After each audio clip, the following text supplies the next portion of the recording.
tem uma agência e lá tá Transbrasil. Se você quiser ir, interromper essa viagem meio caminho. Existem dois Transbrasil. Existem dois.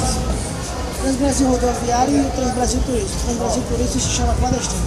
É o Transbrasil Turismo e o Transbrasil Rodoviário. O Transbrasil Rodoviário ele anda todo legalizado. Só de rodoviário em rodoviário.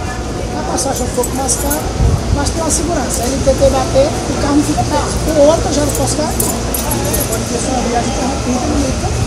Nós que nós estamos trabalhando é o rodoviário. A passagem é um pouco mais cara, o carro é melhor e é mais confortável a viagem. E é uma viagem garantida. Aconteceu um acidente com a senhora aqui, recebe todos os direitos. No de lá eu já não te dá não. Porque Transbrasil quando...